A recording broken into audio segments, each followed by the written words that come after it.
Good day, I am Joshua J.B. Esteban, and today's topic we're going to discuss rules of differentiations.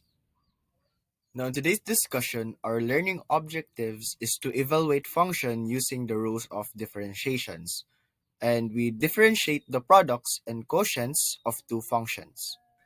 Now, first rule is the constant rule of differentiation.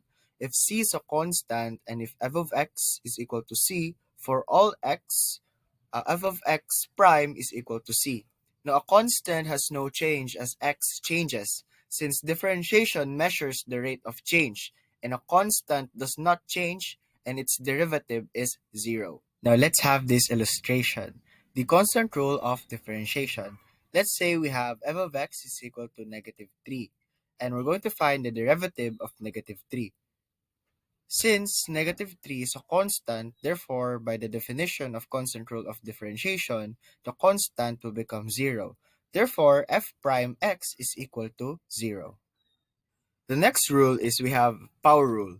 If n is a positive integer and if f of x is equal to x raised to n, then f of x prime is equal to nx raised to n minus 1. Now, the power rule is a basic rule in calculus used to find the derivative of the expressions where the variable is raised to a power. Now, let's proceed to our illustration utilizing power rule. Let's say we have f of x is equal to x to the power of 5. We first identify our power or our n utilizing power rule. Now we move our n and multiply it to our x, which our n is 5. Then we subtract 1 to the exponent 5. After that, we simplify to find our first derivative or our derivative, which is f prime of x is equal to 5x raised to 4. Now, the next rule is the constant multiple rule of differentiation. If f of x is equal to c times g of x, where c is a constant and g of x is differentiable function, then f of x prime is equal to c times g of x prime. Now, the constant multiple rule states that if a function is multiplied by a constant, the derivative of the function is simply the constant multiplied by the derivative of the function. Now, let us proceed to our illustration. We utilize constant multiple rule of differentiation. Let's say we have f of x is equal to 12x to the power of 4. Now, we find our constant k, which is 12, and function g of x is equal to x to the power of 4. Now, the derivative of x to the power of 4 is 4x to the power of 3. We utilize this. Now, let us proceed to our illustration. We utilize constant multiple rule of differentiation. Let's say we have f of x is equal to 12x raised to 4. Now we find our constant k, which is 12. The function g of x is equal to x raised to 4. Now we find the derivative of x to the power of 4, which is 4x to the power of 3. We utilize power rule to find the derivative of x to the power of 4. Now next is we multiply by the constant. Meaning to say, we multiply 12 times 4x to the power of 3. Now, we simplify our first derivative or the derivative of the function f of x is equal to 12x raised to 4 is f prime x equals to 48x raised to 3. Now, the next rule is the sum and difference rule of differentiation. If f and g are functions and if h is the function defined by h of x is equal to f of x plus g of x, then if f of x prime and g of x prime exist, therefore, we have h of x prime is equal to f of x prime plus g of x prime. Now, the sum and difference rule states that the derivative of the sum or difference of two or more functions is equal to the sum or difference of their derivative. Now, let us proceed to our illustration. Now, we utilize sum and difference rule of differentiation. Let's say we have f of x is equal to 5x raised to 4 minus 3x raised to 2. We find first the derivative of 5x raised to 4. And using the constant multiple rule of differentiation, 5x raised to 4 is 20x raised to 3. Now we find the derivative of negative 3x raised to 2. And using constant multiple rule of differentiation, that is negative 6x. Now we subtract or add accordingly. Now we simplify, we have f prime of x is equal to 20x to the power of 3 minus 6x. Up next is we have the product rule of differentiation.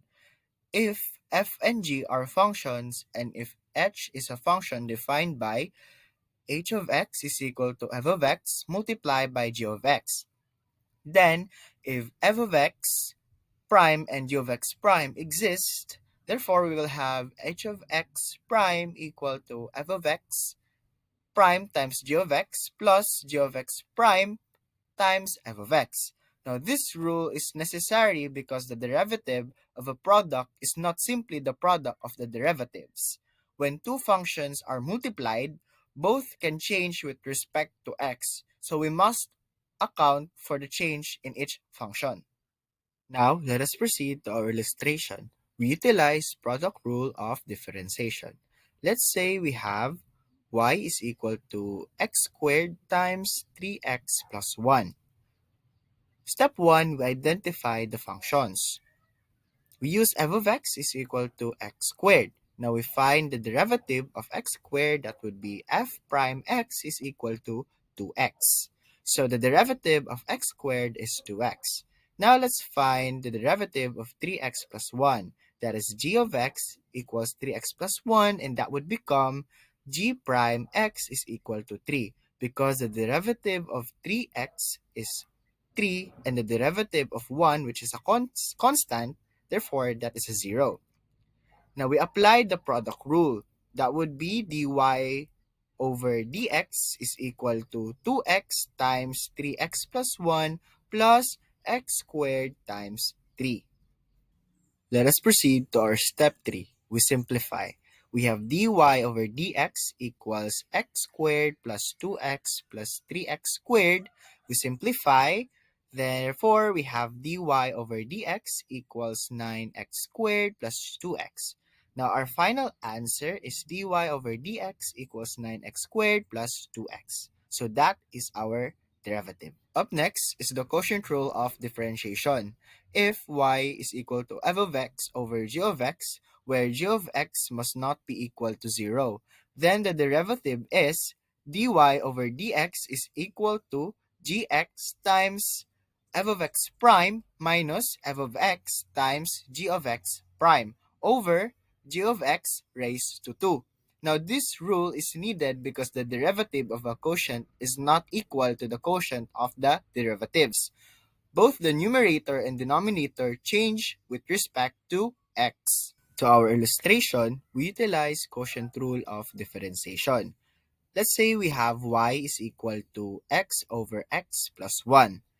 First step is we have to identify numerator and the denominator. We have f of x is equal to x, which is our numerator. Now, the derivative of x is 1. Therefore, we will have f prime of x is equal to 1.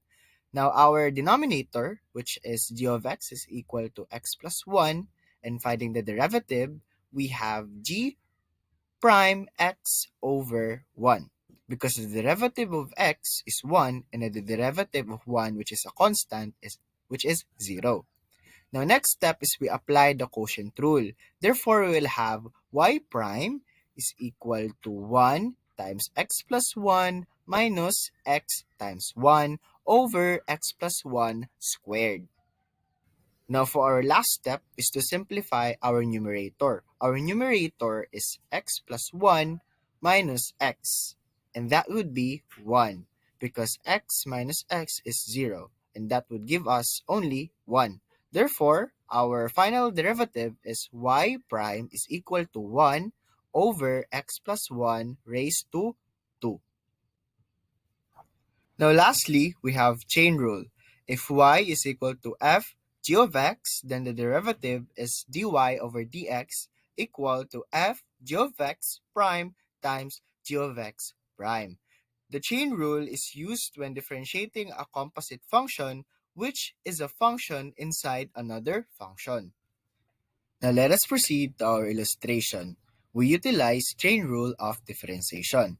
Let's say we have y is equal to x plus 1 raised to 3. We first identify our inner and outer function. Our inner function here is x plus 1 and our outer function is u raised to 3. Now, our inner function, g of x is equal to x plus 1. Finding the derivative, we have g prime of x is equal to 1. Next is our outer function. We know that our outer function is u raised to 3. Therefore, f of u is equal to u raised to 3. Now, finding the derivative of that, we have f prime of u equals ru squared. The next step is we have to apply chain rule using our notation. We have dy over dx is equal to f of f prime g of x times g prime x. We utilize that notation, therefore we will have 3 times x plus 1 squared times 1. Now our final derivative, we have dy over dx is equal to 3 times x plus 1 raised to 2. Now, let's try this.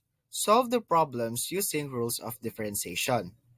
Our first problem, we have y is equal to 5x to the power of 3 minus 4x plus 7. Our second problem, we have y is equal to 2x raised to 3 times x squared minus 1. Now our third problem, we have y is equal to x plus 1 raised to 2 over x. And our last problem, we have y is equal to the square root of x plus x minus 1 raised to 5. I'll give you time to solve the problems, or you can actually pause the video. And after that, I will give the solution as well as the steps.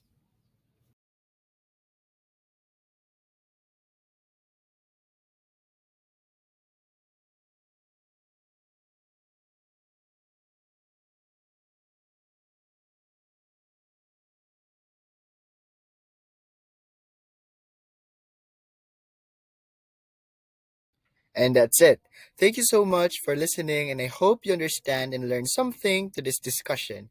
And our learning objective is met.